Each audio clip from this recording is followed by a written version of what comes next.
విశాఖలో డ్రగ్స్, గంజాయి, కల్తీ మద్యంపై వైసీపీ విశాఖ జిల్లా అధ్యక్షుడు కేకే రాజు తీవ్ర విమర్శలు చేశారు. విశాఖలో ఎక్కడ చూసినా గంజాయి, డ్రగ్స్, కల్తీ మద్యమే కనిపిస్తున్నాయని ఆరోపించారు. గంజాయి, డ్రగ్స్, కల్తీ మద్యం ద్వారా చంద్రబాబు సంపద సృష్టిస్తున్నారు అంటూ సంచలన వ్యాఖ్యలు చేశారు. టీడీపీ నేతలు అమ్మాయిల విషయంలో గొడవపడి కత్తులతో దాడులు చేసుకున్నారని ఆరోపించారు. డ్రగ్స్, మద్యం సేవించి గొడవలకు దిగుతున్నారని మండిపడ్డారు. విశాఖలో డ్రగ్స్, గంజాయి, మద్యం దొరుకుతున్నాయి, కానీ ప్రజలకు తాగడానికి నీరు మాత్రం దొరకడం లేదంటూ ప్రభుత్వంపై విమర్శలు గుప్పించారు. విశాఖపట్నానికి సంబంధించి ఏ వీధిలో చూసినా, ఏ రోడ్లో చూసినా, ఏ నియోజకవర్గంలో చూసినా గంజాయి, డ్రగ్స్, విచ్చలవిడిగా కల్తీ మద్యం. చంద్రబాబు నాయుడు గారు చేస్తుంది ఏంటంటే, ఆయన సంపద సృష్టి అంతా కూడా కేవలం గంజాయి, డ్రగ్స్,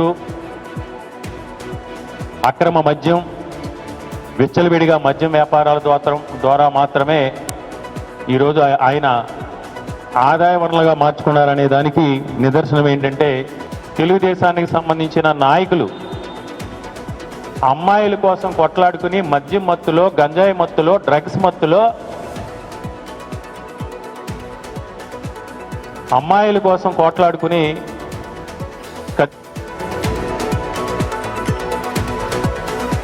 సో అవి విశాఖ జిల్లా వైసీపీ అధ్యక్షుడు కేకే రాజు చేస్తున్నటువంటి విమర్శలు. విశాఖలో డ్రగ్స్, గంజాయి, అక్రమ మద్యం, దాంతో డ్రగ్స్ తాగి టీడీపీ నాయకులు అమ్మాయిల కోసం కొట్టుకుంటున్నారు, కత్తులతో ఫైట్స్ చేసుకుంటారంటూ ఆయన ఆరోపణలు చేస్తారు. మా ప్రతినిధి రాజు మరింత సమాచారం అందిస్తారు. రాజు, ఈ ఆరోపణలు ఎందుకు చేశారు విశాఖ జిల్లా వైసీపీ అధ్యక్షుడు? విశాఖ జిల్లాకు సంబంధించి ఆనందపురం సమీపంలో ఉన్నటువంటి హ్యాపీ నేచర్ రిసార్ట్లో టీడీపీ నాయకులకు సంబంధించినటువంటి కొంతమంది ఒక బర్త్డే పార్టీలో విచ్చలవిడిగా తాగి వాళ్ళంతా కూడా గొడవకు దిగినటువంటిది అయితే ఉంది.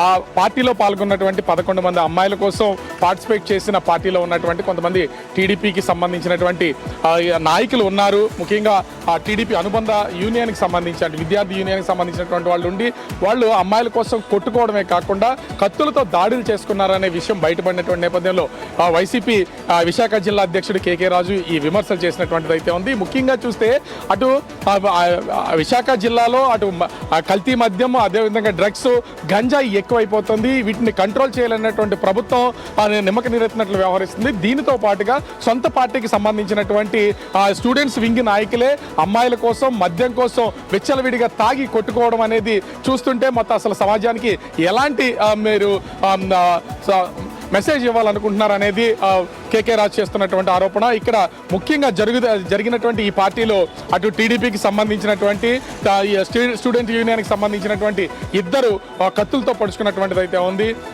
వెంకట్ అనే వ్యక్తికి కత్తి ఛాతిలో నుంచి అటు చేతి నుంచి వెనక భాగానికి దిగడంతో అతను విమ్స్ హాస్పిటల్లో అయితే చేర్చినటువంటిది అయితే ఉంది. కానీ ఇప్పటి వరకు పోలీసులు నామమాత్రపు కేసులు అయితే నమోదు చేశారు. అక్కడ డ్రగ్స్ యూజ్ చేశారా, విదేశీ మద్యం ఉందా, కల్తీ మద్యం ఉందా, రకరకాల రాజు మరి అక్కడ ఘటన పైన టీడీపీ నాయకులు రియాక్ట్ అయ్యారు. ఇప్పుడు ఆ రిసార్ట్స్లో అంత పెద్ద గొడవ జరిగితే వాళ్ళ నాయకులే ఈ రకంగా గొడవలు దిగితే ఎవరైనా రియాక్ట్ అయ్యారా? అండ్ ఇప్పుడు కేకే రాజు చేసిన కామెంట్స్ పట్ల వాళ్ళు కూడా ఏమైనా విమర్శలు చేస్తున్నారా? అంటే అసలు ఇప్పటి వరకు ఈ విషయాన్నే బయటకు రానివ్వకుండా చేసినటువంటిది అయితే ఉంది. ఎందుకంటే ముఖ్యంగా చూస్తే ఇంత రాద్ధాంతం జరిగిన కత్తులతో ఆ టీడీపీకి సంబంధించిన స్టూడెంట్ నాయకులు పొడుచుకున్నా కూడా కేసు పెట్టడానికే కొంత భయపడినటువంటిది అయితే ఉంది. ఏ ఒక్కరు కూడా దీన్ని బయటకు రానివ్వకుండా ఆపే ప్రయత్నం అయితే చేశారు. విషయాన్ని బయటకు రానివ్వలేదు, పోలీసులు కేసులు పెట్టనివ్వలేదు. అయితే టీడీపీ నాయకులు దీన్ని సమర్థించే పరిస్థితి లేదు కాబట్టి ఇప్పటివరకు ఎవరు మాట్లాడలేదు. కానీ వైసీపీకి సంబంధించినటువంటి విశాఖ జిల్లా అధ్యక్షుడు కేకే రాజు మాత్రం తీవ్ర స్థాయిలో విమర్శలు చేస్తున్నారు. ఇక్కడ జరుగుతున్నటువంటి ఈ మొత్తం ఆ వ్యవహారానికి సంబంధించి ఎందుకు చర్యలు చేపట్టట్లేదు, ఎందుకు కేసు పట్టట్లేదు? అక్కడ ఖచ్చితంగా విదేశీ మద్యంతో పాటుగా రేవ్ పార్టీ జరిగింది, దాంట్లో డ్రగ్స్ కూడా ఉన్నాయి. వీళ్ళందరినీ కూడా టెస్టులు చేయాలని కేకే రాజు అయితే డిమాండ్ చేస్తున్నటువంటిది కనిపిస్తోంది. Right, thank you Raju.